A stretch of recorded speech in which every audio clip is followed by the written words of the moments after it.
Hi all, welcome to Blasters arena.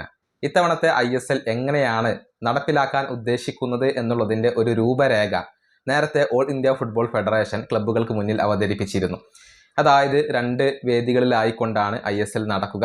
അതല്ലെങ്കിൽ 2 സംസ്ഥാനങ്ങളിലായിക്കൊണ്ട് 2 ഗ്രൂപ്പുകളായിക്കൊണ്ട് തിരിക്കും. Home അതുപോലെ തന്നെ എവേ മത്സരങ്ങൾ ഇത്തവണ ഉണ്ടാകില്ല. ഇങ്ങനെയുള്ള ഒരു ഫോർമാറ്റ് ആയിരുന്നു ഓൾ ഇന്ത്യ ഫുട്ബോൾ ഫെഡറേഷൻ അവതരിപ്പിച്ചിരുന്നത്. ഇതിനോട് യെസ് പറഞ്ഞത് ജംഷഡ്പൂർ FC മാത്രമാണ്. ഇങ്ങനെയാണെങ്കിൽ തങ്ങൾ ഉണ്ടാവില്ല എന്ന കാര്യം ഒഡീഷ FC പറഞ്ഞിരുന്നു. കേരള ബ്ലാസ്റ്റേഴ്സിന്റെ നിലപാട് എന്താണ്? റഫ് സ്പോർട്സ് ഗ്ലോബൽ ഇത്തരത്തിലുള്ള ഒരു റിപ്പോർട്ട് പുറത്തുവിട്ടിട്ടുണ്ട്.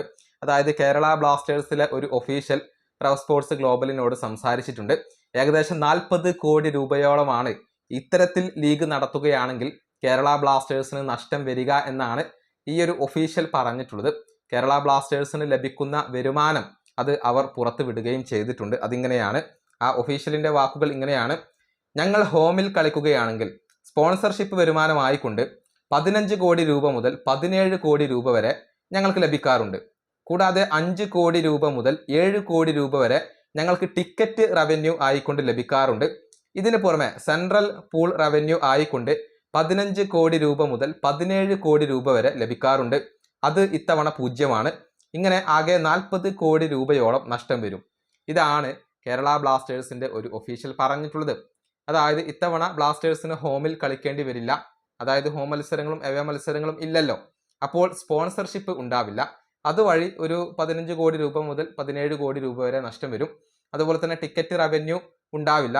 അത് പ്രകാരം 5 കോടി രൂപ മുതൽ 7 കോടി രൂപ വരെ നഷ്ടം വരും. കൂടാതെ കൊമേഴ്ഷ്യൽ പാർട്ണർ ഇല്ലാത്തത് കൊണ്ട് തന്നെ സെൻട്രൽ പൂൾ റവന്യൂ ഉണ്ടാവില്ല. അത് പ്രകാരം 15 കോടി രൂപ മുതൽ 17 കോടി രൂപ വരെ നഷ്ടം വരും.